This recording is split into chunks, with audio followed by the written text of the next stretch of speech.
Hello everyone, स्वागत है आपका आज के इस पॉडकास्ट सीरीज में और मैं हूं आपका नेट वाला भैया। हाँ जी, चलिए करते हैं आज की पॉडकास्ट सीरीज की शुरुआत, जिसमें आज हम कंप्लीट करने जा रहे हैं जी लॉ की रिवीजन करेंगे हम लोग, जिसमें आज दो कॉन्ट्रैक्ट लिया गया हमने, है ना। दो आपके एक्ट लिए गए हैं, एक है इंडियन कॉन्ट्रैक्ट एक्ट और दूसरा है जी सेल्स ऑफ गुड्स एक्ट। तो ये आज हम लोग कवर करने जा रहे हैं और फिर अगले वीडियो में कुछ लॉ और हम कवर करेंगे। देखिए बेसिकली ऐसा है कि इंडियन कॉन्ट्रैक्ट एक्ट और सेल्स ऑफ गुड्स एक्ट, ये दो एक्ट ऐसे एक्ट हैं जिसमें से मुझे लगता है 4 से 5 क्वेश्चंस आ ही जाते हैं। और यही एक्ट इंपॉर्टेंट, 10 क्वेश्चंस अगर लॉ से पूछे जाते हैं तो 4 क्वेश्चंस इन्हीं दोनों एक्ट से रहता है। तो इसी को हम लोग बेसिक चीज देखेंगे, बहुत ज्यादा डेप्थ तो नहीं जा सकते क्योंकि अगर सब पढ़ने लगे तो पता नहीं साल भर लग जाएगा। तो हम लोग वो हर चीज कवर करने की कोशिश करेंगे जो चीज एग्जाम के पर्पस से इंपॉर्टेंट और आता ही आता है। ठीक है जी, तो चलिए एक बार रिवीजन करते हैं क्या, इंडियन कॉन्ट्रैक्ट एक्ट और सेल्स ऑफ गुड्स एक्ट, है ना। कहां चलें सर, चलिए क्लास में आइए जी। देखिएगा सबसे पहले क्या, आप आ जाइए नेट वाला भैया टेलीग्राम चैनल ज्वाइन करिए, जिससे आपको क्या मिल जाएगा सर, आपको सारे नोट्स यहां मिल जाएंगे। और इसके साथ साथ क्या, व्हाट्सएप पर क्वेरी करिए, अगर कोई दिक्कत हो, किसी तरह की दिक्कत आ रही है तो लॉ पार्ट 1 रिवीजन है ना, रिवीजन का पार्ट 1 है इंडियन कॉन्ट्रैक्ट एक्ट 1872, इसकी आज हम चर्चा करने वाले हैं। देखिए बहुत बेसिक सा चीज पढ़ेंगे, इसमें बहुत ज्यादा डेप्थ नहीं जाने वाले हैं हम लोग, इतना इजी से समझेंगे कि भाई एग्जाम के पर्पस से क्या इंपॉर्टेंट रखता है। सबसे पहले तो सर इंडियन कॉन्ट्रैक्ट एक्ट कब आया, पहला सवाल सर ये देख लीजिए 1872 है ना जी। हाँ कब, 1 सितंबर 1872, इसको भी लिख ही लीजिए, 1 सितंबर 1872 को ये फोर्स में आया था जी सर। और इसकी एसेंट कब मिली थी सर, ये मिला था 28 अप्रैल 1872 को ये एसेंट मिला था, और ये क्या हो गया था, कमेंस हो गया था। ठीक है जी, हाँ जी सर। तो अब आइए को पढ़ते हैं contract act. What is contract, आपके हिसाब से कॉन्ट्रैक्ट क्या बताइए तो पहले। सर मेरे हिसाब से अभी कैसे बताए सर, आप कमेंट में हो सकता है बता सकते हैं। तो देखिए मैं आपको बताता हूं, अगर आप लॉ की लैंग्वेज में जाइएगा ना तो एक ही लाइन है उसमें, उन्होंने क्या रखा है क्या, as an agreement enforceable by law, ऐसा एग्रीमेंट जिसको लॉ मानता हो, दैट्स इट। इससे ज्यादा दिमाग लगाने की, सेक्शन कौन सा है, सेक्शन 2H, ये याद रखना है। एक्चुअली जो भी एग्रीमेंट और भी जो छोटे छोटे टर्म होंगे मैं बताऊंगा आपको क्या याद रखना है, उसको नोट डाउन कर लीजिएगा और उसको याद कर लीजिएगा, इंपॉर्टेंट है। क्वेश्चन आपका मैच ऑफ द कॉलम में आ सकता है। ठीक है, चलिए कॉन्ट्रैक्ट क्या हुआ सर, एक ऐसा एग्रीमेंट जो लॉ के द्वारा इन्फोर्सिबल। अब सर कॉन्ट्रैक्ट अगर हम बोलचाल की भाषा में कहें तो क्या हो गया सर, बेसिक चीज, अगर हम किसी दुकान से जाके सामान खरीदते हैं और उसके बिहाफ में हम उसको पैसा देते हैं, that is a contract, simple. क्योंकि लॉ उसको भी तो मानता है भाई, वो भी तो लॉ, ऐसा थोड़ी है कि हम गए दुकान में और बोले भाई पैसा दो, पैसा लो और सामान दो, इसको लॉ नहीं मान रहा, बोला नहीं हम नहीं मानेंगे, तो लॉ तो उसको मान रहा है। इसका क्या मतलब हुआ कि सर वो हर काम जो लॉ की नजर में अच्छा है और उसके बदले में समथिंग हम कुछ रिटर्न ले रहे और दे रहे, तो उसको हम बोलेंगे क्या कि आपका क्या हो गया, कॉन्ट्रैक्ट हुआ। चलिए कह रहा, on analysing the definition we find the contract consist two essential elements. Contract का 2 एसेंशियल एलिमेंट आया, पहला एग्रीमेंट और दूसरा इन्फोर्सिबल बाय लॉ। तो अब टर्म एग्रीमेंट, एग्रीमेंट का क्या मतलब हुआ, अब देखिए एग्रीमेंट हो सकता है लॉ मान भी सकता है और नहीं भी हो सकता है, और एग्रीमेंट लीगल और इलीगल दोनों हो सकता है। क्यों, क्योंकि हम अगर किसी के साथ ये जाके बोलें कि भाई चलो बैंक में चोरी करते हैं, ये भी तो एक एग्रीमेंट ही है, लेकिन क्या इसको लॉ मानेगा, नहीं मानेगा सर। तो एग्रीमेंट का मतलब क्या हुआ सर, यहाँ पे कह सकते हैं एग्रीमेंट लीगल इलीगल दोनों हो सकता है, बट लीगल एग्रीमेंट कॉन्ट्रैक्ट कहलाता है। अब आइए देखते हैं एग्रीमेंट क्या होता है। कह रहा है term agreement given in section 2E, section 2E में क्या दिया जी, एग्रीमेंट। 2H क्या है, कॉन्ट्रैक्ट, याद रखिएगा। Of the act defined every promise and every set of promises forming the consideration for each other. देखिए एक लाइन में लिखा है, बोला हर प्रॉमिस, जो प्रॉमिस आपने किया, ठीक है, वो ये एवरी सेट ऑफ प्रॉमिस, जितने भी प्रॉमिसेस किए गए उसके बिहाफ में अगर कंसिडरेशन मिल रहा है एक दूसरे को, तो उसको हम लोग एग्रीमेंट बोलेंगे। अब जैसे हम गए दुकान गए, बोले भाई साहब हमको एक साबुन दे दो, उस साबुन के बदले में उसने पैसा ले लिया, कंसिडरेशन लिया, साबुन दिया तो पैसा भी लिया, दैट इज कॉल्ड क्या, एग्रीमेंट। बात सही है, हाँ जी सर। एक एग्रीमेंट ये भी हुआ कि हम 2 लोग मिल गए, एक बोले सर मास्टर साहब चलिए ना, बहुत पैसा का दिक्कत हो रहा है, बैंक लूटते हैं, हम भी गए आप भी गए, दोनों मिलकर चले बैंक लूटने के लिए, तो वो एग्रीमेंट तो हो जाएगा, लेकिन क्या वो कॉन्ट्रैक्ट है? नहीं सर, वो लीगल नहीं है, तो वो क्या है? वो इलीगल है, दैट इज एग्रीमेंट तो है लेकिन कॉन्ट्रैक्ट नहीं है। अब चलिए, अब आ गया प्रॉमिस। देखिएगा एक एक वर्ड निकलता जाएगा, पहले एग्रीमेंट कॉन्ट्रैक्ट आया सेक्शन 2H, फिर एग्रीमेंट आया 2E, अब देखिए से आ रहा है प्रॉमिस। कह रहा है again section 2 define promise when the person to whom the proposal is made signifies his assent thereto, the proposal is said to be accepted and proposal when accepted becomes a promise। एक बात ध्यान में रखिए, ये definition तो बड़ा कठिन होता है लॉ का, इसलिए इसको आसान लैंग्वेज में समझिए। जैसे मैंने मान लो मैं ए हूं और एक सामने वाला बी है, मैंने उससे बोला भाई साहब चल एक काम करते हैं ना, चल कोई पार्टनरशिप में बिजनेस शुरू करते हैं। उस मैंने बोला, उसने माना या ना माना इसका मतलब पता नहीं है मुझे, मैंने बोल दिया बात खत्म, ऐसा है क्या? नहीं। प्रॉमिस का मतलब हुआ मैंने बोला चल पार्टनरशिप में बिजनेस शुरू करते हैं, उसने बोला ठीक है चलो हम शुरू करेंगे, तब ये चीज क्या हो गया सर? प्रॉमिस बोलते हैं। इसका मतलब कि जब मैंने कोई सामने वाले को ऑफर दिया, उस ऑफर के बिहाफ में उसने सहमति दी, उसने एसेंट दिया कि भाई मैं भी चलो वो काम करता हूं, that is a part of promise. कितना, कौन सा सेक्शन है? सेक्शन 2B है। समझ में बात आया? हाँ जी सर। तो अब क्या कह रहा है? We say that the agreement is the result of proposal made by one party to the other party, then other party gives his acceptance that. वही वाला बात हो गया कि भाई एग्रीमेंट का क्या मतलब हुआ कि जब हम एक पार्टी के कुछ बात प्रपोजल दे रहे हैं, अदर पार्टी एक्सेप्ट कर रहा है और उसके बदले में हमको कुछ रिवॉर्ड दे रहा है। एग्रीमेंट मतलब ऑफर या प्रपोजल प्लस एक्सेप्टेंस। एग्रीमेंट का मतलब क्या हुआ कि प्रपोजल और plus acceptance equal to agreement. मैंने प्रपोजल दिया, आपने उसको एक्सेप्ट किया, एग्रीमेंट कंप्लीट हुआ। बात समझ में आई? हाँ जी सर। चलिए, कॉन्ट्रैक्ट का मतलब क्या हुआ? एक्सेप्टेड प्रपोजल, जो प्रपोजल आपने एक्सेप्ट किया और उसको लॉ मान रहा है, enforceable by law, that is called contract. याद रखिएगा जितना मैंने ये लगाया ना 1, 2 और ये जो ये एक मिनट में दिखा दे रहा हूं, ये section 2B, section 2E, section 2H क्या है इसको लिख लीजिएगा, इंपॉर्टेंट है आपके एग्जाम के पॉइंट ऑफ व्यू से। अब चलिए पढ़ते हैं essential elements of a valid contract. जब भी कोई एक वैलिड कॉन्ट्रैक्ट होगा तो उसके लिए एसेंशियल एलिमेंट कौन कौन से होंगे, क्या क्या एसेंशियल एलिमेंट होगा, किस किस चीजों की हमें जरूरत पड़ने जा रही है। देखिए क्या कहता है, कहता है अकॉर्डिंग टू सेक्शन 10, सेक्शन 10 के अनुसार all agreement are contract if they are made by free consent of parties competent to a contract for a lawful consideration and with a lawful object and are not hereby expressly declared to be void। देखिएगा section 10 पूरा लंबा चौड़ा definition देगा, बोला हर agreement क्या है? Contract है, अगर वो सारा का सारा कंसेंट फ्री है कि भाई ये कॉन्ट्रैक्ट होना चाहिए। लॉफुल कंसिडरेशन मतलब लॉ उसको कंसीडर कर रहा है, और लॉफुल ऑब्जेक्ट है मतलब सामने वाला जो काम करने जा रहे हो वो लॉफुल है। तो मिला जुला के अगर मैं बात बोलूं तो भाई साहब agreement plus enforceable by law, law अगर मान रहा है तो उसको हम लोग क्या बोलेंगे सर? उसको बोलते हैं हम लोग एग्रीमेंट, है ना? ठीक है। हाँ जी, कह रहा है आप देखिए the following essential element must coexist in order to make a valid. आप देखिए जो नीचे एग्रीमेंट दिया हुआ है, सॉरी नीचे जो एलिमेंट्स दिया हुआ है वो एक वैलिड कॉन्ट्रैक्ट के लिए इंपॉर्टेंट पार्ट है ना?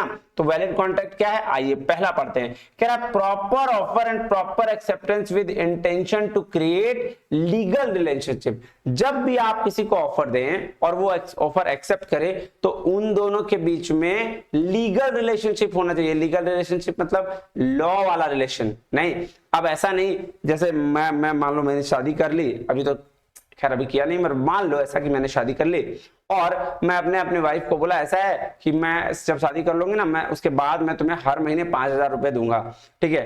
अब मैं क्या किया, मैं तो चालाक फटाक से एकदम तुरंत तेज बन गया, मैंने 5 बोल दिया मैं दे दूंगा। शादी के बाद मैंने बोला तुम कौन है, तुम कौन?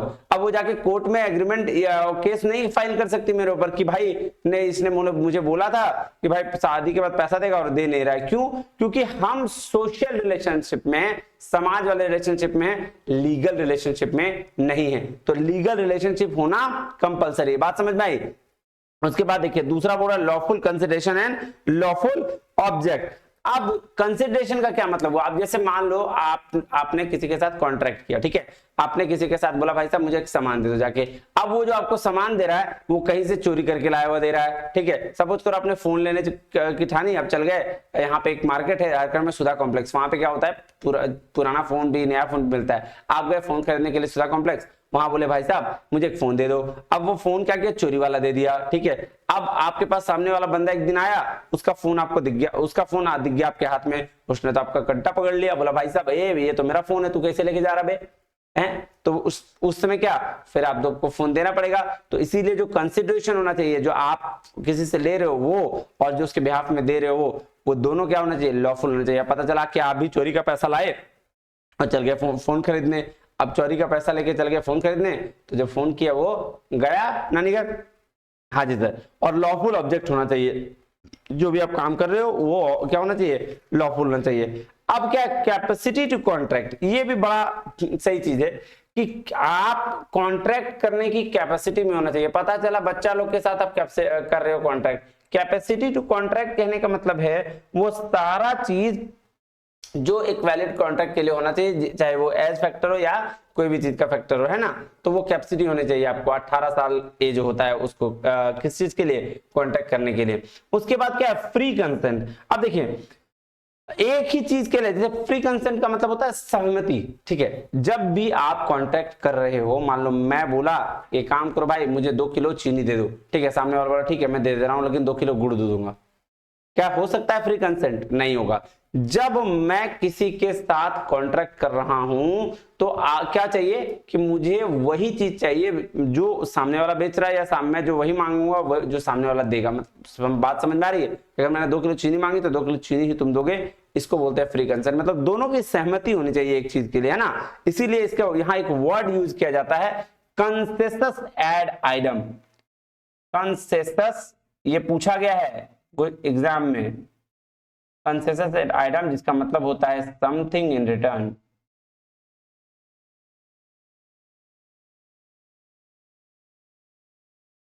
ठीक है जी, sorry same thing in the same sense, sorry something in return नहीं, वो तो कंसिडरेशन का मतलब होता है। शिट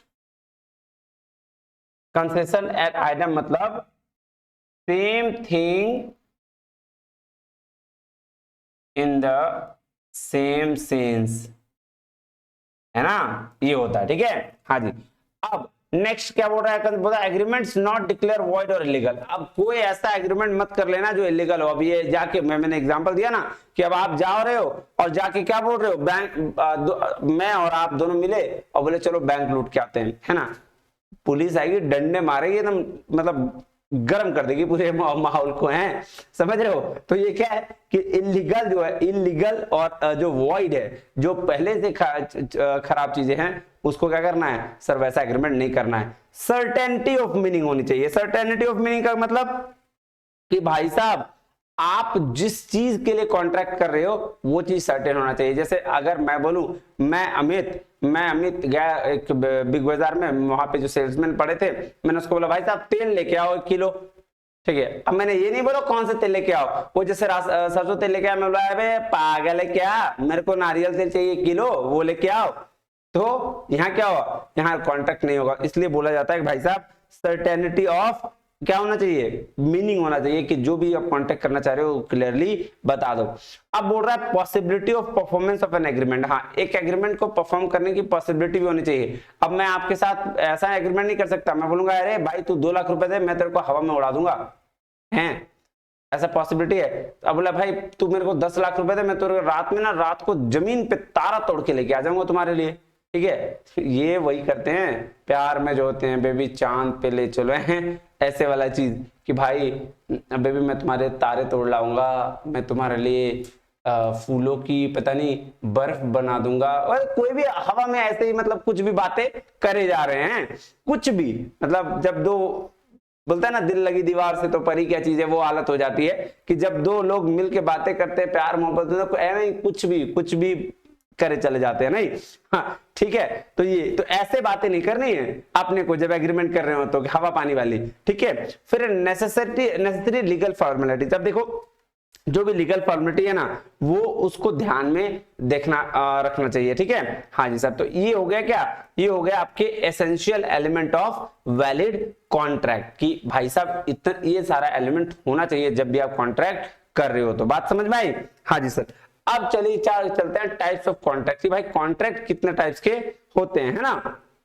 हाँ जी चलिए नेक्स्ट आइए जी, देखिए डिफरेंट टाइप्स ऑफ कॉन्ट्रैक्ट में भी क्लासिफाइड एज फॉलो, अलग अलग तरह के कॉन्ट्रैक्ट है वैलिडिटी के बेसिस पर, फॉर्मेशन के बेसिस पर और परफॉर्मेंस के बेसिस पर, ठीक है। तो वैलिडिटी के बेसिस पर है valid contract, void contract, voidable, illegal और अनएनफोर्सेबल। फिर है फॉर्मेशन में एक्सप्रेस, इंप्लाइड और क्वासी कॉन्ट्रैक्ट। फिर है परफॉर्मेंस के बेसिस पर एग्जीक्यूटेड, एग्जीक्यूटरी, यूनिलैटरल और बायलैटरल कॉन्ट्रैक्ट।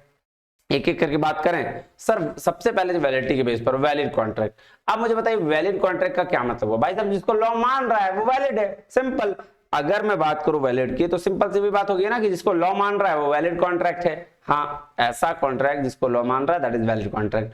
वॉइड कॉन्ट्रैक्ट मतलब क्या होता है सर? ऐसा कॉन्ट्रैक्ट जिसकी जो इम्पॉसिबिलिटी ऑफ परफॉर्मेंस की वजह से पॉसिबल ना हो पाए इसको बोलते हैं वॉइड कॉन्ट्रैक्ट। बात लाइन ध्यान में रख लीजिएगा, ऐसा कॉन्ट्रैक्ट जो इम्पॉसिबिलिटी ऑफ परफॉर्मेंस की वजह से ना हो पाए उसको बोलते हैं वॉइड कॉन्ट्रैक्ट। जैसे जैसे मान लो मैं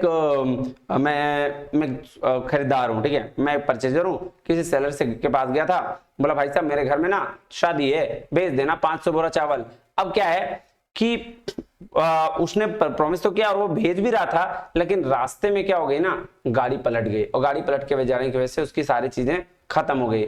मुझे बताओ क्या पॉसिबल है कि वो सामान मुझे भेज पाता? क्या उसमें उसकी गलती है? नहीं सर। क्या उसमें मेरी गलती है? नहीं सर। तो ये क्या है? ये इम्पॉसिबिलिटी ऑफ परफॉर्मेंस है कि दोनों एक टाइम पे परफॉर्मेंस पॉसिबल नहीं हो पाता। ऐसे कॉन्ट्रैक्ट को हम बोलते हैं वॉइड कॉन्ट्रैक्ट। बात समझ में आ रही है? हाँ जी सर।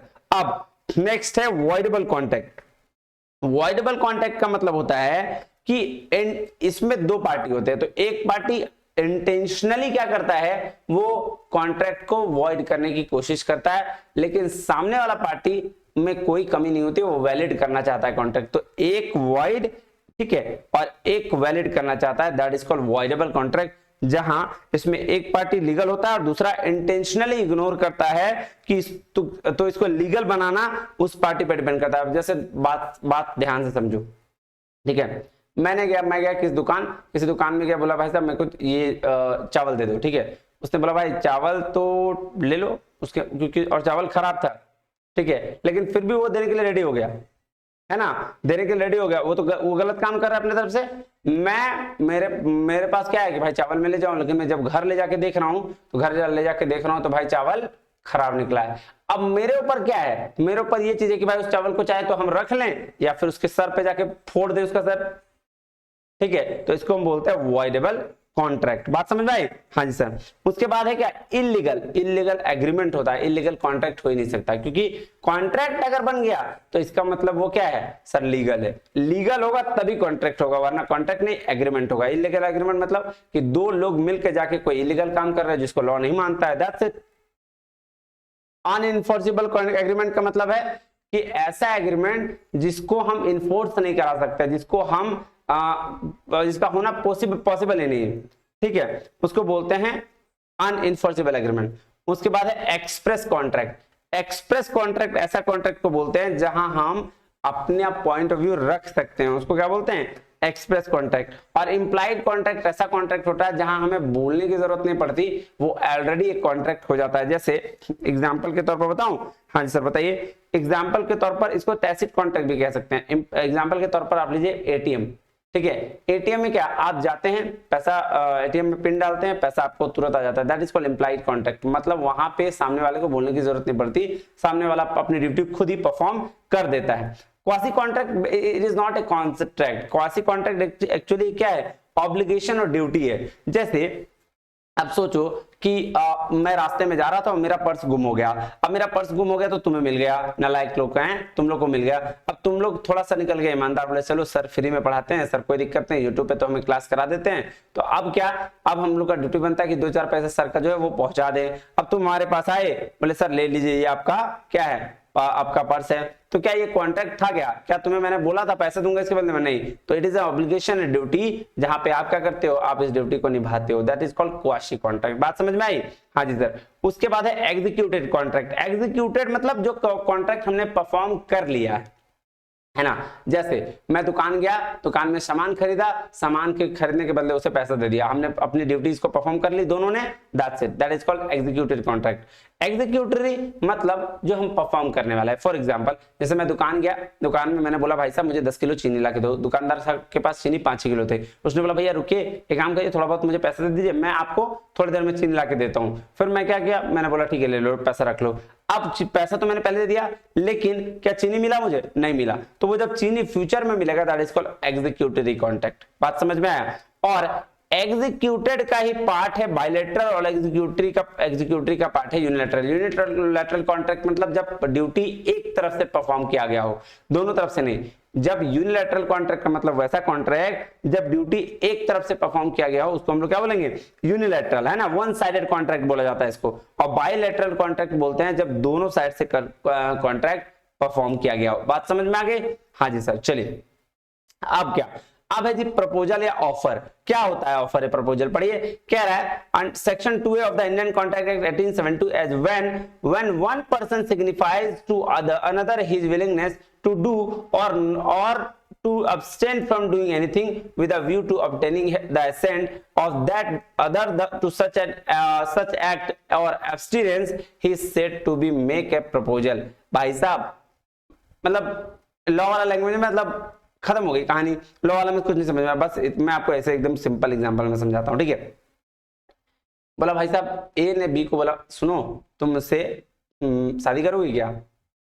तो उसने बोला ठीक है सोचते हैं। उसने जवाब नहीं दिया उस समय। तो क्या ये ऑफर है? नहीं सर। ये प्रपोजल है? नहीं सर। उसने बोला, देखो एग्जांपल दिया हुआ यहाँ पे, कह रहा where A and B tells that he desires to marry B by the end of 2004। अगर ए बी से कहता है कि भाई मैं तुमसे 2004 तक के एंड में शादी कर लूंगा, it does not constitute an offer of marriage by A to B, therefore to constitute a valid offer expression of willingness must be an obtained the assent acceptance of other। so if above example a further add will you marry me, it will constitute an offer। अच्छा इसको ध्यान से समझ लो। Offer का मतलब हुआ कि आप उस पे क्वेश्चन मार्क कर रहे हो कि भाई साहब क्या आप ऐसा करोगे? ये ऑफर है। अगर मैं कहूं, मैं अगर तुम लोग को बोलूं कि भाई साहब ऐसा है मैं आपको सारा चीज पढ़ा दे रहा हूं, ठीक है, क्या आप लोग पढ़ोगे? क्या आप लोग पढ़ोगे? तो आप लोग को बोलोगे हाँ सर हम लोग पढ़ेंगे। तो ये है ऑफर। मैं आप लोग को बता, क्या आप लोग पढ़ोगे? हाँ जी सर। तो दैट इज ऑफर।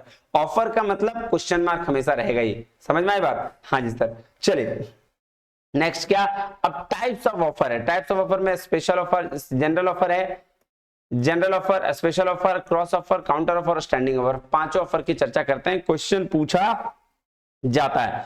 कह रहा है जनरल ऑफर कहने का मतलब होता है जब हम पूरे पब्लिक के लिए ऑफर होता हो, कोई भी ऑफर, जैसे मान लो दुकान में गए, राशन दुकान में सामान रखा हुआ है, सबके लिए ऑफर है, ऐसा थोड़ी किसी स्पेसिफिक के लिए है ना। मान लो चलो एक एग्जांपल देखते हैं, है ना, आओ। कह रहा है company advertise to give a reward to anyone who is contracted by influenza after using the medicine of the company for certain period according to the printed directions. Mister X purchase the advertised medicine and contract influenza through using medicine as per printed instruction. Mister X claim for the reward. The claim was denied by the company on the ground of offer was not made to Mr. X and also said that not communicated her acceptance to an offer। यार ये तो ये ना ये दिमाग खपाने वाला question है। देखो इसमें इसको छोड़ो, मैं तुम्हें अपनी एग्जांपल बताता हूँ। क्या बोला जनरल ऑफर में कि मान लो पेपर में एक एडवर्टीजमेंट निकला, ठीक है, कि एक मेरे कार कोई खरीदोगे। तो पेपर में जब कोई ऑफर निकला तो वो क्या है? वो जनरल ऑफर है ना, सभी के लिए, पेपर सबके घर में पहुंचता है। हाँ जी सर। तो जब वो जैसे पुरानी कार हम लोग बेचते हैं ना, अपन लोग क्या करते हैं, नया कार घर में रेंट लगाना हो, कुछ भी लगाना हो, तो क्या करते हैं हम लोग पेपर में एडवर्टीजमेंट देते हैं। तो that advertisement is general offer, that's it. इसको ये फालतू है। Carlill versus Carbolic smoke company, in company का एक केस हुआ था, इसको छोड़ो, ये लॉ वाले समझेंगे, हमें उतनी दिमाग लगाने की जरूरत नहीं है। बस इतना समझ लो कि जब एडवर्टीजमेंट करते हो पेपर में किसी भी चीज को सेल करने या ये करने के लिए, तो उसको हम लोग बोलते हैं क्या? General offer. अब स्पेशल ऑफर किसे बोलते हैं? कह रहा है offer is made to a definite person. जब किसी स्पेसिफिक पर्सन के लिए ऑफर किया जाता है उसको हम स्पेशल पर्सन बोलते हैं। जैसे अगर मैं ये तुम्हें बोलूं कि भाई तुम लोगों के लिए नहीं, तुम लोगों के लिए नहीं, मान लो मैं ए हूं और किसी कोई बी है, ठीक है, मैं बी के लिए एक ऑफर रखूं, बी मेरी स्पेशल है थोड़ी सी, है ना, तो उसके लिए मैं एक ऑफर रखूं क्या कि भाई साहब आपको मैं ना अपनी ये जो स्टूडियो है ना वो 1 रुपए में दे दूंगा, सब खुश हैं उसको, तो वो that offer is special offer. जब आप किसी डिफरेंट पर्सन के लिए ऑफर देते हो, ठीक है जी, हाँ जी, जैसे बोला A offers to sell his car to B, अगर ए ने ऑफर किया किसको, बी को, कार हम बेच देंगे एक certain cost per, this is a specific offer. बात समझ में आई? हाँ जी सर। क्रॉस ऑफर्स समझिएगा, when two parties exchange identical offers in ignorance at the time of which other offer call, अरे ये तो बचपन से हम लोग करते हैं ये क्रॉस ऑफर्स। मतलब मैं दुकान गया, बोला भाई साहब दुकान ये जींस का रेट कितना, बोला 5,000 रुपया, बोला 5,000 रुपया, पागल हो क्या जी, 2,500 में देना है तो दो, बोला नहीं 2,500 में तो नहीं पड़ेगा, बोला नहीं 4,000 लगा देंगे, फिर हम लोग बोलेंगे क्या नहीं 2,500 नहीं 3,000 चलो ले लो, उसमें नहीं, चलो ठीक है दे दो। तो ये जो ऑफर हम लोग क्या करते हैं, इसको बोलते हैं क्रॉस ऑफर। जब आप एक दूसरे के ऑफर को क्रॉस कर रहे हो एक टाइम पर, उसको बोलते हैं क्रॉस ऑफर। काउंटर ऑफर क्या होता है, कह रहा when offer offers to qualified acceptance of the offer subject to modifications and variation in terms of original offer, he is said to be made an counter offer. Counter offer amounts to rejection of the original offer. अब देखिए cross offer में क्या था कि हम bargaining कर रहे थे, लेकिन काउंटर ऑफर में क्या था कि आपका एक ही बार कैंसिल हो सकता है। जैसे ए ऑफर किया सेल की प्लॉट बी को 10 लाख में, बी बोला, बी एग्री किया उसको 8 लाख में खरीदने का, this is a counter offer. मतलब काउंटर ऑफर मतलब एक ही बार आपको ऑफर करेगा, हम दे रहे, आपने ऑफर किया, मैं आपको एक काउंटर ऑफर कर रहा हूं, दैट्स इट। शार्क टैंक देखते हो, हाँ जी सर, वो काउंटर करते हैं ना, उसको बोलते हैं काउंटर ऑफर। बात समझ में आई? हाँ जी। स्टैंडिंग ओपन और कंटिन्यूइंग ऑफर, इसका क्या मतलब हुआ सर, कह रहा है an offer is allowed to remain open for acceptance over a period of time is known as standing open or continuing offer. Tender of supply of goods is a kind of standing offer. देखिए जब भी कोई offer का acceptance आपके एक किसी limited time के लिए रहे उसको हम लोग स्टैंडिंग बोलते हैं। जैसे मान लो दिवाली आ रहा है, दिवाली पे कोई ऑफर निकला 10%, 20%, 50% डिस्काउंट 3-4 दिन के लिए, that is a part of standing और कंटिन्यूइंग ऑफर। अब चलिए कंसिडरेशन क्या होता है। कंसिडरेशन का मतलब होता है समथिंग इन रिटर्न, ठीक है, क्या कह रहा है देखिए, कह रहा है consideration is an in sense a price agreed to be paid by the promisee for the obligation of the promisor. Promisor के ऑब्लिगेशन की वजह से प्रोमिसी क्या कर रहा है, प्राइस पे कर रहा है। देखिए आ गया ये,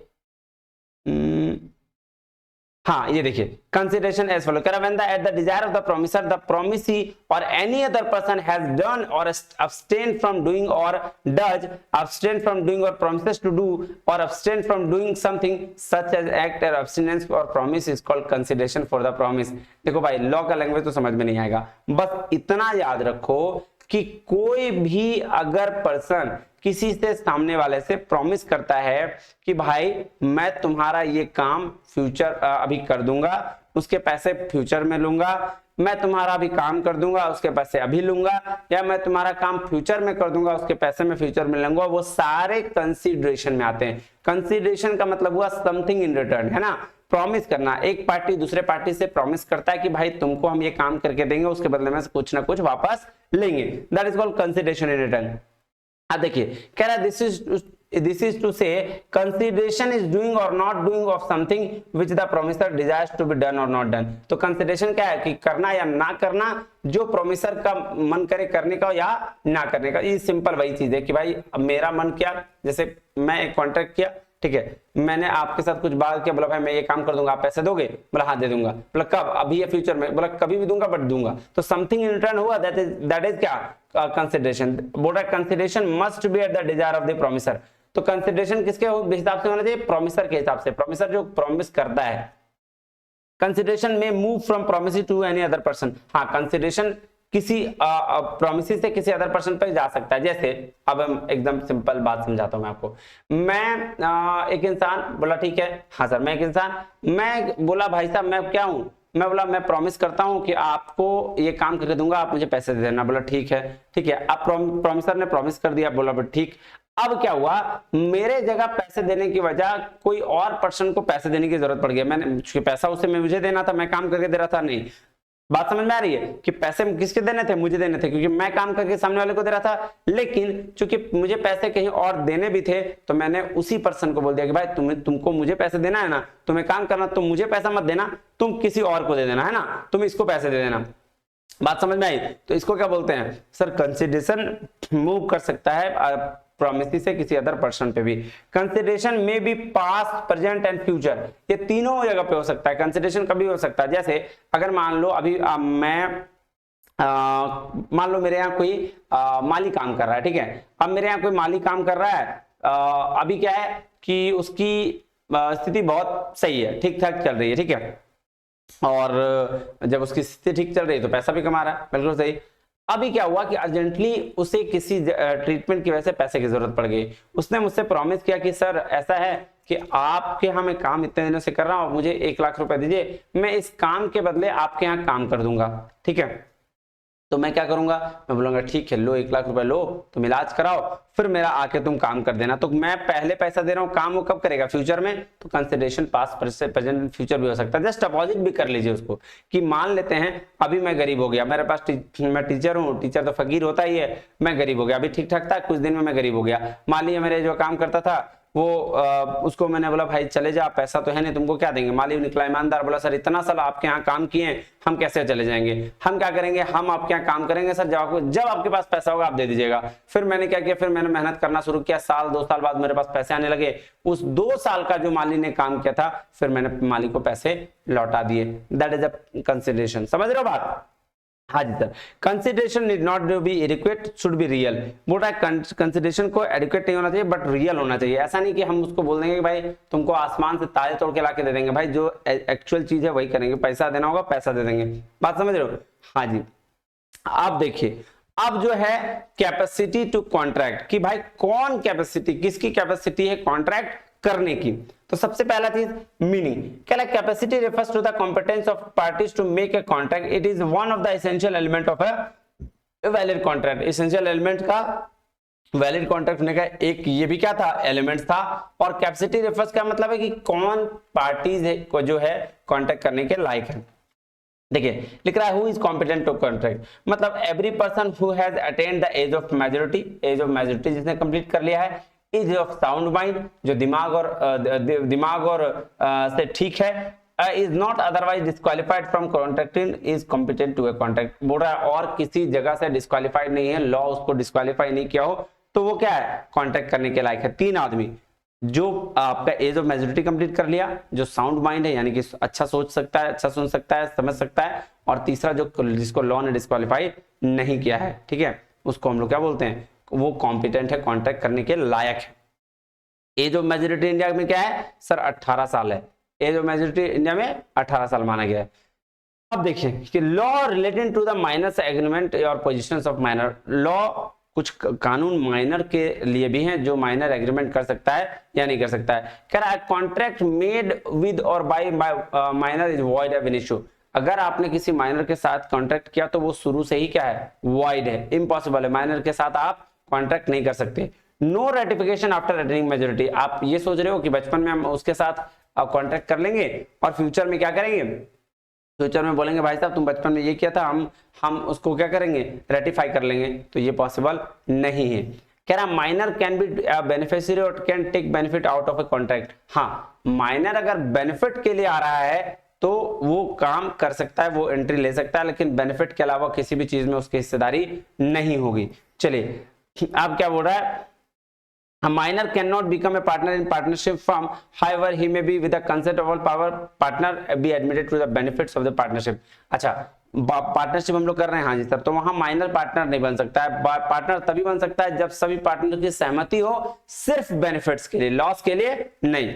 कह रहा है minor can always plead minority, बोल रहा है माइनर अगर कोई गलती भी किया ना, बच्चा माइनर का कुछ भी हो गया ना, तो वो उसको माइनर ही रखा जाएगा, उसको उस पर कोई जुर्माना या केस नहीं होगा।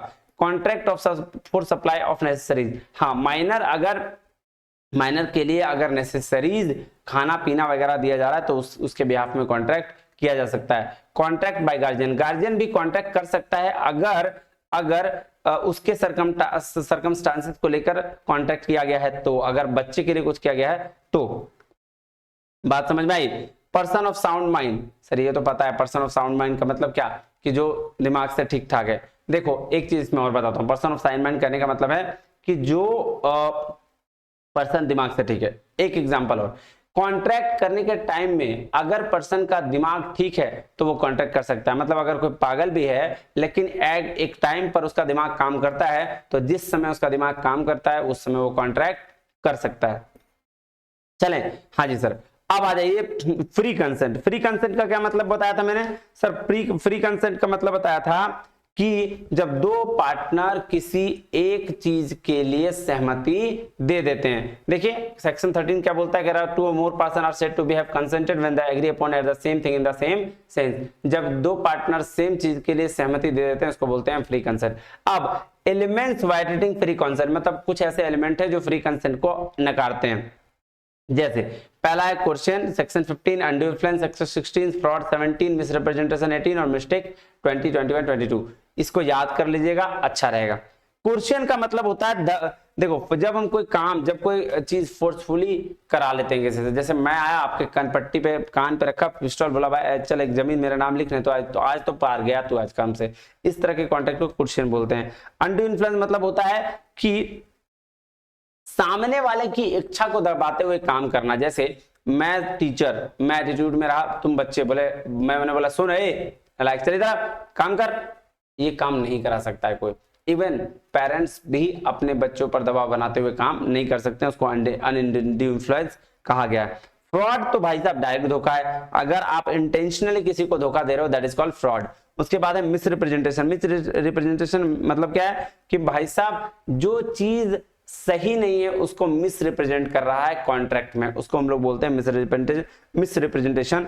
और मिस्टेक क्या है सर? मिस्टेक जो होता है जब दोनों पार्टी अवेयर ना हो फैक्ट से, मतलब दोनों पार्टी को पता नहीं हो कि ऐसा कुछ हो रहा है, उसको हम लोग बोलते हैं जी मिस्टेक, और ये वॉइड होता है। बाकी चारों वॉइडेबल है, ये बात ध्यान में रखिएगा। एक मिनट, ये चारों वॉइडेबल है, लेकिन ये क्या है, ये वॉइड है। ठीक है, हाँ जी सर। चलिए अब डिस्चार्ज ऑफ ए कॉन्ट्रैक्ट मतलब क्या हुआ कि जब कोई कॉन्ट्रैक्ट करना हो तो उससे डिस्चार्ज खत्म कैसे करें, है ना, कॉन्ट्रैक्ट को खत्म करने का तरीका। तो एक तो तरीका है कि भाई परफॉर्मेंस ऑफ बोथ पार्टीज, दोनों पार्टी का परफॉर्मेंस हो गया, कॉन्ट्रैक्ट खत्म।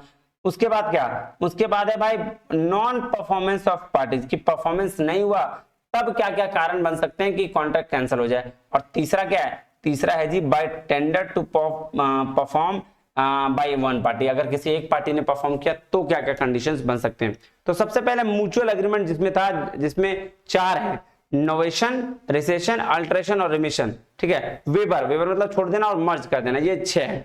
अब देखिए सर नोवेशन का क्या मतलब होता है? नोवेशन का मतलब होता है जब आप नया कॉन्ट्रैक्ट करते हैं दोनों पार्टी के बीच में या फिर डिफरेंट पार्टी के बीच में। जैसे डिस्चार्ज होने का क्या मतलब हुआ कि कॉन्ट्रैक्ट दो पार्टी ए और बी थे, उसके बीच में कॉन्ट्रैक्ट हुआ था, अब वो क्या हुआ, किसी कारण वजह से वो कॉन्ट्रैक्ट नहीं चल पाया, तो फिर हमने एक नया कॉन्ट्रैक्ट बनाया, चाहे वो ए या बी के बीच में हो या ए या सी के बीच में हो, नया कॉन्ट्रैक्ट बनना, दैट इज कॉल्ड नोवेशन। तो पहला तरीका क्या हो गया टर्मिनेशन का, सर नोवेशन कर लीजिए। दूसरा रेसेशन होता है, रेसेशन मतलब सर रेसेशन को बोलते हैं कैंसिल कर देना। रेजिस्ट्रेशन मतलब कॉन्ट्रैक्ट को कैंसिल कर देना।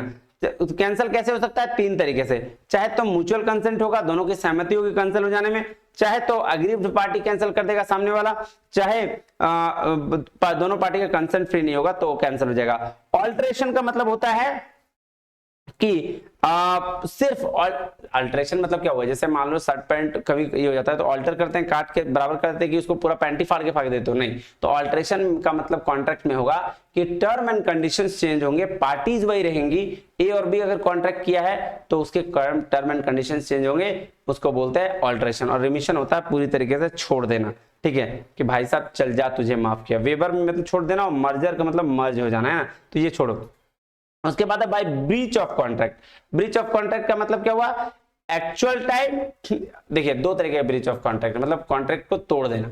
एक होता है एक्चुअल, ये हम लोग अभी आगे पढ़ेंगे, एक्चुअल ब्रीच ऑफ कॉन्ट्रैक्ट, या फिर एंटीसिपेटरी। एंटीसिपेटरी होता है जब समय से पहले हम तोड़ देते हैं कॉन्ट्रैक्ट को, और एक्चुअल होता है जब एट द टाइम हम कॉन्ट्रैक्ट को तोड़ देते हैं। फिर उसके बाद क्या है, बाय ऑपरेशन ऑफ लॉ। अगर कोई काम हो चुका है ऑलरेडी, तो उस बेसिस पे भी हम कॉन्ट्रैक्ट को कैंसिल कर सकते हैं। रिसेशन और इम्पॉसिबिलिटी, ये तो बाई खत्म हो गया।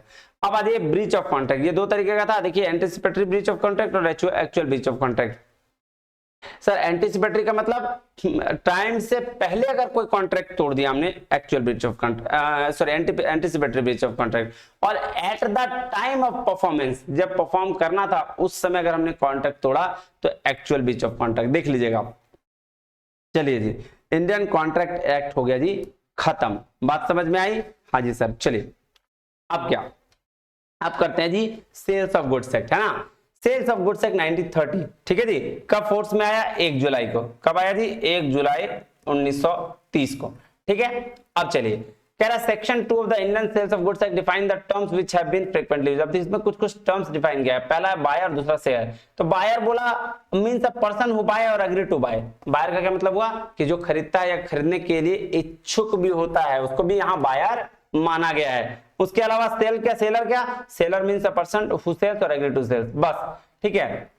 बायर और सेलर का मीनिंग ये हुआ। यहाँ गुड्स का मतलब बताया गया, इसको ध्यान से रखिएगा, इस टर्म को ध्यान से पढ़िएगा। कह रहा है goods means every kind of movable property, ऐसा चीज जो मूवेबल हो, रादर देन एक्सटेनेबल क्लेम्स, जो क्या है, मनी है और स्टॉक है एंड शेयर्स है, growing crops, grass and things attached to the part of the farming land which are agreed to this be served before sale और under the contract of sale. तो देखिए सबसे पहले good mean क्या बोला, every kind of movable property other than actionable claims and money. Money और actionable claims को छोड़कर जो सारा चीज है, स्टॉक हो गया, क्रॉप्स हो गया, क्रॉप्स हो गया, ग्रास हो गया, things attached to the to और forming a part of land हो गया, ये सारा चीज क्या है, गुड्स की कैटेगरी में रखा गया है। बात समझ में आया? हाँ जी सर। अब टाइप्स ऑफ गुड्स हैं, तो एग्जिस्टिंग गुड्स है, फ्यूचर गुड्स है और स्पेसिफिक गुड्स है। ये तीन तरह के गुड्स की बात चर्चा की गई है। एग्जिस्टिंग गुड्स का मतलब होता है वैसा गुड्स जो ऑलरेडी हमारे पास अवेलेबल है ना। जब हम कॉन्ट्रैक्ट कर रहे हैं उस समय अगर गुड्स अवेलेबल है, that is a part of existing goods. Future goods मतलब जब हम कॉन्ट्रैक्ट कर रहे हैं, मान लो हम और आप मिलकर कॉन्ट्रैक्ट कर रहे हैं, ठीक है, या मैं जा रहा हूं किसके पास, किसानों के पास, किसानों के पास जा रहा हूं, बोल रहा हूं भाई तुम्हारे खेत में कितना धान होगा सबका मुझे दे देना। मैंने उसे कांटेक्ट कर लिया, ठीक है। क्या उस समय धान है मेरे पास? सर नहीं है। उस किसान के पास है? नहीं है। तो ऐसा कॉन्ट्रैक्ट जिसमें goods at the time of contract ना हो, फ्यूचर में available, that is called future goods. और स्पेसिफिक गुड्स का मतलब होता है कि गुड्स हमने आइडेंटिफाई कर लिया है, एग्री हो गए हैं कि भाई हमको यही गुड्स चाहिए। इसमें भी दो तरीके के गुड्स होते हैं, एक होते हैं अनअसर्टेन गुड्स, एक होते हैं असर्टेन गुड्स। असर्टेन का मतलब होता है एज सर्टेन, जैसा मैंने निश्चित किया वैसा ही गुड्स। और अनसर्टेन का मतलब मैंने बोल दिया तो भाई ठीक है दे दो। जैसे एज सर्टेन में क्या हो जाएगा कि मैं जाऊंगा दुकान, मान लो दुकान गया, मुझे बोला मैंने टीवी खरीदनी है, बोला कितना इंची, बोला 24 इंची, बोला कौन कंपनी, बोला एलजी का, स्पेसिफाई कर दिया पूरी तरीके से, ये हो गया एज सर्टेन गुड्स। मैं असर्टेन की बात कर लेता हूं। असर्टेन गुड्स क्या होगा, सर मैं गया दुकान, बोला मैं बोला टीवी दे दो भाई 24 इंची का, कोई भी कंपनी स्पेसिफिक मेंशन नहीं किया, वो दे दिया, उसको बोलते हैं अनसर्टेन गुड्स। बात समझ में आई? हाँ जी सर। अब ये डिलीवरी, डिलीवरी दो तरीके की, नहीं सर डिलीवरी दो नहीं और होगी, 3-4 डिलीवरी होती है। सबसे पहला क्या सर, डिलीवरी, डिलीवरी मींस क्या, वॉलंटरी ट्रांसफर ऑफ क्या position by one person to another. ये देखिए delivery means voluntary transfer of position by one person to another. एक पर्सन से दूसरे पर्सन को वॉलंटरी ट्रांसफर कर देना, उसको क्या बोलते हैं, डिलीवरी कहते हैं। बात समझ में आई? हाँ जी सर। अब इसमें 3-4 तरह की डिलीवरी, एक को बोलते हैं एक्चुअल डिलीवरी। एक्चुअल डिलीवरी मतलब जब फिजिकली आप हैंड ओवर कर रहे हो गुड्स को, तो उसको बोलेंगे एक्चुअल डिलीवरी। दूसरा है क्या, कंस्ट्रक्टिव डिलीवरी। कंस्ट्रक्टिव डिलीवरी क्या होती है, जब आप क्या करते हो, जब मेरे बिहाफ, जैसे मान लो मुझे कोई क्या करना, मुझे, मैं सेलर हूं और मेरे पास क्या हुआ, गुड्स आ गया, ठीक है, मैं बाहर कहीं निकला हुआ था, मैं सेलर हूं, मैंने सामान मंगा रखा था, मेरे पास गुड्स आ गया। अब मेरे बिहाफ में मेरा स्टाफ जब गुड्स रिसीव करेगा उसको बोलते हैं कंस्ट्रक्टिव डिलीवरी। बात समझ में आया? और सिंबॉलिक डिलीवरी उसको बोलते हैं जब कोई सिंबल देकर आपको डिलीवरी की जाती है। जैसे अगर रेलवे में आओगे तो वहां एक रिसिप्ट मिलता है, वो रिसिप्ट के थ्रू आप जब रिसिप्ट आपके पास आप दिखाओगे वो डिलीवरी आपको कर देगा, that is called symbolic delivery. बात में समझ में आई? हाँ जी सर। अब चलिए चलते हैं कि सेल और कॉन्ट्रैक्ट ऑफ सेल में फर्क देखते हैं। कॉन्ट्रैक्ट ऑफ सेल कहने का मतलब है क्या, contract of sale of goods is a contract between buyer and seller intending to exchange property in goods for a price. जब कोई गुड्स हम प्राइस के लिए एक्सचेंज करते हैं बायर और सेलर के बीच में, उसको हम लोग क्या बोलेंगे, कॉन्ट्रैक्ट ऑफ सेल बोलेंगे। ठीक है, बात क्लियर है, समझ में आ रही है? हाँ जी सर। अब देखिए इसको पढ़िए, ये बहुत बहुत इंपॉर्टेंट है। कह रहा है property in the goods passes to the buyer along with the risk. Sale जब हम करते हैं, दो चीज का डिफरेंस बताया गया, सेल और एग्रीमेंट टू सेल, ये बात ध्यान में रखिएगा। तो सेल मतलब एट अ टाइम हमको ये करना, और एग्रीमेंट मतलब, एग्रीमेंट टू सेल मतलब अभी हमने गुड्स दिया नहीं है, हमने सिर्फ उसके साथ एग्रीमेंट करा है, गुड्स ले नहीं गए, इसलिए बोल रहा है the property in the goods passes to the buyer along with the risk. बोल रहा है सेल में क्या होता है कि हम गुड्स भी दे देते हैं और उसके साथ रिस्क भी दे देते हैं, लेकिन एग्रीमेंट टू सेल में हम गुड्स नहीं देते हैं, और ना जब गुड्स नहीं देते तो रिस्क भी पास नहीं होता है।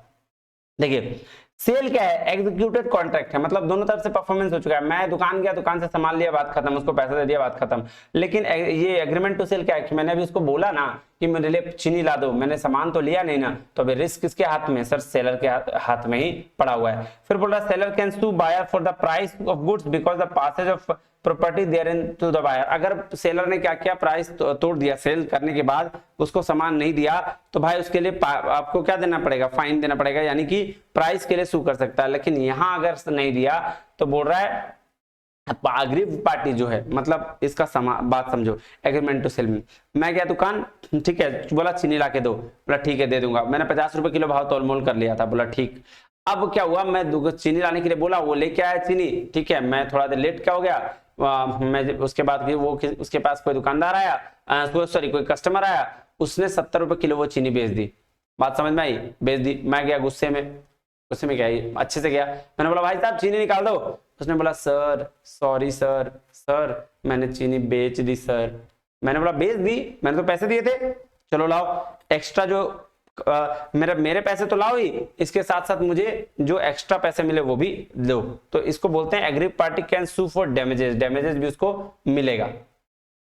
फिर आ जाइए सब्सिक्वेंट लॉस और destruction of the goods liability of the buyer, ये किसका है, बायर की लायबिलिटी हो जाती है, और यहाँ पे गुड्स अगर लॉस होगा एग्रीमेंट टू सेल में तो ये सेलर की रिस्पॉन्सिबिलिटी है। बोल रहा है breach on the part of seller gives buyer double remedy. बोल रहा है अगर सेलर ने इसको तोड़ा तो बायर को डबल रेमेडी है, डबल रेमेडी मतलब डबल चीज फायदा, एक तो सूट फॉर डैमेजेस, डैमेजेस का लेगा ही, उसके साथ साथ आप क्या कर सकते हैं, गुड्स भी वो क्लेम करेगा थर्ड पार्टी से, बात समझ में आया जी। और यहाँ पे क्या सिर्फ क्लेम कर सकता है ना, सूट फॉर डैमेजेस, सिर्फ डैमेजेस क्लेम कर सकता है और कुछ नहीं। ये मैं इसलिए पढ़ा रहा हूँ, एग्जाम में क्वेश्चन आया है, ध्यान देना इसको, नालायक एक बार पढ़ लेना, मैं इसको ये डाल दे रहा हूँ नेट्स में, देखिए इसका एक और सेल और एग्रीमेंट टू सेल का मैंने डाल रखा है, इसको पढ़ लीजिएगा। अब आइए कंडीशन और वारंटी इसको पढ़ते हैं, आइए कंडीशन और वारंटी चार्ट के थ्रू पढ़ते हैं, बहुत अच्छे समझ में आएगा। और इसी 3 पॉइंट से पिछले बार क्वेश्चन पूछा गया है, कॉमर्स वाला सेकंड शिफ्ट में पूछा गया है, कह रहा सॉरी कह रहा condition is essential to the main purpose of contract. Condition क्या है, essential to the main purpose है, और वारंटी क्या है, collateral to the main purpose. Direct question पूछता है, कंडीशन क्या इसेंशियल और वारंटी क्या कोलेटरल। बोल रहा है कंडीशन में aggrieved party can repudiate the contract and claim damages both in the breach of condition. अगर आप कंडीशन में चीज तोड़ोगे तो आपको क्लेम भी देना पड़ेगा और उसके साथ साथ क्या कॉन्ट्रैक्ट रेपुडिएट कैंसिल भी हो जाएगा, ठीक है, और या फिर दोनों हो सकता है, लेकिन वारंटी की कंडीशन में सिर्फ डैमेजेज आपको मिलेगा। ब्रीच ऑफ कंडीशन में भी ट्रीटेड ब्रीच ऑफ वारंटी, हाँ ये भी पूछा जाता है कि ब्रीच ऑफ कंडीशन को ट्रीट कर सकते हैं ब्रीच ऑफ वारंटी, लेकिन breach of warranty can not be treated as breach of condition. ये तीनों लाइन से 3 क्वेश्चन बना है, याद रखना। चलिए अब मैं आपको बताऊं एक चीज, क्या बताइए सर, बताइए कंडीशन और सर वारंटी का मतलब नहीं बताया आपने। देखिए एक चीज बात ध्यान रखिए, कंडीशन का मतलब होता है कि जब बायर अपनी तरफ से कुछ चीजें उससे पूछता है और कंडीशन लगाता है कि अगर ये सामान खराब हुआ तो देख लेना। जैसे मैं अगर किसी दुकान में गया, कपड़ा वाली दुकान में या फिर राशन दुकान गया, मैंने चावल मांगा, मैंने बोला भाई साहब चावल खराब नहीं होना चाहिए, अब उसने चावल खराब दे दिया तो क्या हुआ, दिक्कत वाली बात हो गई, तो ये हो गया कंडीशन। लेकिन अगर मैं दुकान गया चावल लेने, दुकानदार बोला भाई साहब ले जाओ, मैं आपको वारंटी देता हूं भाई साहब कोई एकदम मस्त चावल है, और वो चावल निकल गया खराब, तो दोनों में फर्क है। जब कंडीशन वाली बात होगी तो आप वहां पे कंडीशन एसेंशियल हो जाएगा और आपको डैमेजेस के साथ साथ वो पैसा भी रिटर्न करेगा, और वारंटी में क्या सर आपको डैमेजेस क्लेम करेगा क्योंकि वहां पे तो आपने दिया ही नहीं कुछ, तो डैमेजेस और क्या वो फिर से चावल को नया देगा। कंडीशन में। देखिए कह रहा है स्टिपुलेशन है एसेंशियल और यहाँ पे collateral to the main purpose है, ठीक है। ट्रांसफर कह रहा है ownership on goods can not be transfer without fulfilling the conditions, condition fulfil करने के बाद ही ओनरशिप ट्रांसफर होगा। यहाँ ownership on goods can be transfer on the buyer without fulfilling warranty, बिना वारंटी के ट्रांसफर कर दिया जाता है। रेमेडी क्या होगा, कह रहा है in the case of breach of contract affected party can cancel the contract and claim division. देखो जो सामने वाला पार्टी इफेक्ट हुआ है कंडीशन में, वो क्या करेगा सर, एक तो कॉन्ट्रैक्ट कैंसिल कर देगा और बोलेगा डैमेजेस भी दो उनको, और यहाँ पे अफेक्टेड पार्टी कैंसिल नहीं कर सकता कॉन्ट्रैक्ट को, सिर्फ डैमेजेस क्लेम कर सकता है। यही चीज है, ब्रीच ऑफ कंडीशन में भी treated as breach of warranty और breach of warranty but can not be treated as breach of condition. चलिए बात समझ में आई। हाँ जी सर, अब कुछ ऐसे कंडीशन है जो इंप्लाइड होते हैं। इंप्लाइड कंडीशंस का मतलब क्या, आइए करके डिस्कस करते हैं। कंडीशन एज टू टाइटल, अब मैं कोई बात बताओ, तुम सामान बेच रहे हो, ठीक है, तुम सामान खरीद के लाए ही नहीं हो, तुम्हारे पास ऑनरशिप है ही नहीं, तो क्या तुम सामान बेच सकते हो? नहीं सर, नहीं बेच सकते। तो कंडीशन एज टू टाइटल का यही मतलब हुआ कि आपके पास उस सामान का टाइटल होना चाहिए, तभी आप सामान को बेच सकते हो, अदरवाइज चोरी करके सामान मत बेचना। फिर दूसरा है कंडीशन एज टू डिस्क्रिप्शन, कि अगर कस्टमर ने आपको डिस्क्राइब कर दिया है, ठीक है, वही गुड्स रिसीव होना चाहिए, वही गुड्स आपको देना चाहिए। ऐसा नहीं है कि भाई साहब आप कुछ अलग दे दो। Condition as to sample, sample जैसा सैंपल वैसा ही आपको गुड्स देना होगा। Condition as to sample as well description, sample के साथ साथ जो डिस्क्राइब किया वही देना है। कंडीशन एज टू क्वालिटी और फिटनेस ऑफ बायर पर्पस, तो अगर बायर ने पर्पस डिफाइन कर दिया तो भी आपको क्या करना है, उसकी क्वालिटी और फिटनेस को ध्यान में रखते हुए देना है। कंडीशन एज टू मर्चेंटेबिलिटी, ये भी क्या है, केस है, ठीक है। हाँ जी सर, अब चलेंगे सेवर टेम्परेचर। सेवर टेम्परेचर का मतलब होता है लेट द बायर बीवेयर, मतलब यहां क्या होता है सेवर टेम्परेचर में, ये कहता है भाई साहब ऐसा है कि सारा रिस्पॉन्सिबिलिटी तो सेलर का नहीं होता है। अगर सेलर ने सामान आपको बता रखा है, सामान दिखा रखा है, तो ये बायर की रिस्पॉन्सिबिलिटी है कि उस सामान को चेक करे, देखे और तब ले। तो इसीलिए रूल निकाला सेवर टेम्परेचर, और पूछा जाता है सेवर टेम्परेचर का मतलब लेट द बायर बीवेयर, ठीक है। ये देखिए लेट द बायर बीवेयर, इसके पूछा गया पिछला साल क्वेश्चन। चलिए तो अब इसके कुछ एक्सेप्शंस है सेवर टेम्परेचर के। बोल रहा है when the buyer makes known to the seller the particular purpose for which goods are required so as to the relies on the seller skill on judgement and so goods are description which is the course of seller. देखिए बोल रहा है पहला exception क्या, कि ठीक है आपने बोल दिया, मान लिया कि बायर को ये चीज अवेयर रहना चाहिए, लेकिन अगर सेलर को बायर ने बता दिया कि भाई मेरी मुझे ये काम है, मेरे काम के हिसाब से मुझको गुड्स दे दो, तो सेलर की रिस्पॉन्सिबिलिटी बनती है कि भाई अपने स्किल या जजमेंट के बेस पर उसको वही गुड्स प्रोवाइड करे। अगर वो गलत गुड्स दे तो उसके हिसाब में फाइन भरे। चलिए दूसरा, in case of where the goods are purchase under this patent name और ब्रांड नेम। अच्छा बोल रहा है जब बायर किसी पेटेंट नेम या ब्रांड नेम के अंदर गुड्स खरीदे तो वहां इंप्लाइड कंडीशन है कि गुड क्या होगा, फिट होगा, अच्छा होगा, वहां आपको रिप्लेस कर देना होगा। तीसरा, where the goods sold by description there is an implied condition that goods sell correspond with the description. तो अगर बायर ने बता दिया कि मुझे ये गुड्स चाहिए, अगर आपने ये गुड्स नहीं दिया तो भी आपको दिक्कत होगा। Where the goods are bought by description from seller who deals in a goods description there is an implied condition that goods shall be merchantable quality। बोल रहा है जब बायर ने आपको बता दिया किसको, सेलर को, कि भाई जो मैं गुड्स बोल रहा हूं वही देना, उस और इसका मतलब क्या, गुड्स अच्छा वाला देना, और अगर आपने ऐसा काम नहीं किया तो आपको क्या करना पड़ेगा, यहाँ पे बायर रिस्पॉन्सिबल नहीं होगा। कह रहा when the buyer goods bought by sample, अगर बायर ने गुड्स को सैंपल से लिया तो सेवर टेम्परेचर अप्लाई नहीं होगा। फिर क्या कह रहा है, where the goods are bought by sample as well description, sample और डिस्क्रिप्शन दोनों के साथ लिया तो भी सेवर टेम्परेचर अप्लाई नहीं होगा। Implied warranty and condition as to quality और फिटनेस, क्वालिटी और फिटनेस के केस में भी सेवर टेम्परेचर अलाउ नहीं होगा। ठीक है, हाँ जी सर। हाँ अब चलिए, अब चलते हैं जी अनपेड सेलर। कौन है अनपेड सेलर? अनपेड सेलर मतलब जिसको पैसा नहीं मिला है, वैसा सेलर, सिंपल भाषा में समझते हैं, वैसा सेलर जिसको पैसा नहीं मिला है। क्या क्या डेफिनेशन दिया गया है लॉ के अनुसार, देखिए। कह रहा है according to section 45 the sales of goods act 1930 seller of goods is deemed to be unpaid seller when the whole price has not been paid to or tendered and the seller had an immediate right of action for the price। तो पहला कि seller को price नहीं मिला है और seller क्या सकता है, इमीडिएट एक्शन ले सकता है प्राइस के लिए। अब बिल्स ऑफ एक्सचेंज और other negotiable instrument was given as a payment but the same has been dishonoured unless a payment was an absolute. बोल रहा है दो केस, अनपेड सेलर कहने का 2 केस, एक कि भाई साहब सेलर को प्राइस मिला ही नहीं और सेलर उस पर इमीडिएट एक्शन ले ले रहा प्राइस पे। दूसरा, सेलर को अगर कोई नेगोशिएबल इंस्ट्रूमेंट मिला, मतलब मान लो चेक मिल गया, बिल ऑफ एक्सचेंज मिल गया, तो ये सब चीज मिला लेकिन वो क्या हो गया, डिसऑनर्ड हो गया, तो उस केस में भी क्या, सेलर अनपेड कहलाएगा। अब चलिए नेक्स्ट, अब ये अनपेड सेलर जो है इसके कुछ कुछ राइट है, कुछ कुछ अधिकार हैं। क्या क्या है, तो सबसे पहला अधिकार है गुड्स के बिहाफ में, कि अगर कोई अनपेड सेलर, ठीक है, सेलर को पैसा नहीं मिला तो वो गुड्स के साथ, जो सामान उसको दिया है उसके साथ क्या क्या कर सकता है, और बायर के साथ क्या क्या कर सकता है। देखिए, तो सबसे पहले प्रॉपर्टी, अगर देखो जब गुड्स के बात आती है तो सेलर ने बायर को गुड्स दे दिया होगा, हाँ जी सर दे दिया, तो वही कह रहा है कि उसके पास क्या राइट बच जाता है जब सेलर को पैसा नहीं मिलेगा, तो 2 राइट मिलते हैं, एक तो गुड्स के बिहाफ में कि वो गुड्स का क्या करे, दूसरा बायर का क्या करे। तो पहले गुड्स वाला देख लेते हैं।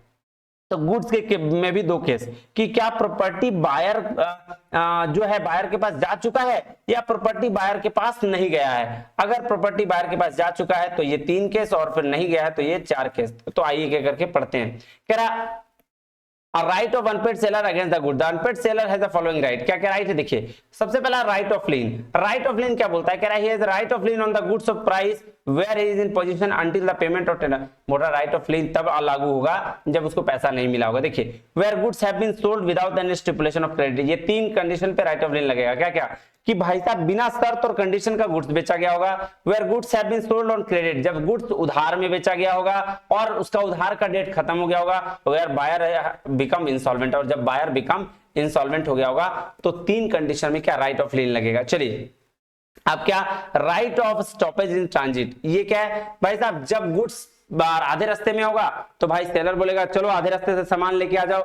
और ये कब कब किस किस केस में बोलेगा, जब सेलर अनपेड हो जाए, जब उसके पास पार्ट हो कि पोजीशन कर ले गुड्स का, गुड्स ट्रांजिट में हो मतलब रास्ते में हो, बायर क्या हो सके इंसॉल्वेंट हो गया हो, या फिर राइट टू सब्जेक्ट प्रोविजन अगर कोई और भी एक्ट हो। तो ये 5 कंडीशन है जिसकी वजह से अगर सेलर अनपेड हो गया, सेलर को पैसा नहीं मिला, तो ये काम वो स्टॉपेज इन ट्रांजिट वाला काम करेगा, मतलब आधे रास्ते में एक सामान को उठा लेगा और बोलेगा भाई चल अब निकल, हवा आने दे। राइट ऑफ रीसेल, दोबारा अब जैसे मान लो बायर को बोला भाई साहब तुम पैसा दे दो, नहीं दे रहा है, तो बस सेलर ने क्या किया, उसके यहां से जाके गुड लेके आ गया, तो अब उसको राइट ऑफ रीसेल है कि नहीं, सेलर को दोबारा वो सेल कर सकता है कि नहीं, बिल्कुल कर सकता है। बोल रहा है इसके लिए कुछ कंडीशन है, 2-3 कंडीशन है। क्या 2 कंडीशन है, बोल रहा है अगर goods where goods are perishable nature, तो बोल रहा है अगर गुड्स पेरिसेबल नेचर का है तो बायर से पूछने का जरूरत नहीं है, चुपचाप गुड्स को बेच दो बिना इंटेंशन, बिना उसको कुछ बताए। बोल रहा है where he gives notice to the buyer of intention resale, और बोल रहा है अगर गुड्स को बेचने का इंफॉर्मेशन आपने दे दिया है बायर को तो भी आप गुड्स बेच सकते हो। तो दोनों केस में आप गुड्स बेच सकते हो। पहला केस कि वो गुड्स पेरिसेबल नेचर का है, मतलब फल हो गया, सब्जी हो गया, ऐसी चीज होगी तो, और दूसरा जब आपने बायर को इंटेंशनली बता दिया कि मैं गुड्स आपका बेच दूंगा, दैट्स इट। अब right of unpaid seller against the buyer, buyer के खिलाफ वो क्या क्या कर सकता है, तो पहला प्राइस के लिए सूट कर सकता है, ठीक है, कि भाई पैसा दे दो। दूसरा suit for the damages of non acceptance, जो दूसरा क्या कर सकता है, वो क्लेम करेगा बायर के ऊपर कि भाई तुमने मेरे से सामान मंगाया और खरीदा नहीं, हमको उसका डैमेजेस दो जो तुमने गुड्स को नहीं एक्सेप्ट किया। और तीसरा repudiation of contract before due date, due date से पहले क्या कर सकता है, कैंसिल कर दे सकता है कॉन्ट्रैक्ट को। और चौथा सूट फॉर इंटरेस्ट, इंटरेस्ट के लिए सू कर सकता है कि मुझे तुमने जो गुड्स नहीं करा उसमें जो नुकसान हुआ उसका इंटरेस्ट मुझे दे दो। लीजिए जी, तो ये हो गया क्या आपके सेल्स ऑफ गुड्स एक्ट और इंडियन कॉन्ट्रैक्ट एक्ट। मुझे उम्मीद है कि आपको ये मतलब समझ में आया होगा। मैं ये नोट्स डाल दूंगा, आप इसको एक बार पढ़ लीजिएगा, ज्यादा पेज नहीं है, बस इतना पढ़ लीजिएगा, आपका 3 से 4 क्वेश्चन, 5 क्वेश्चन तक भी बन सकता है आपके एग्जाम में इससे, ठीक है। तो फिर मिलते हैं अगले वीडियो में, तब तक के लिए बहुत बहुत धन्यवाद, थैंक यू वेरी मच, जय हिंद।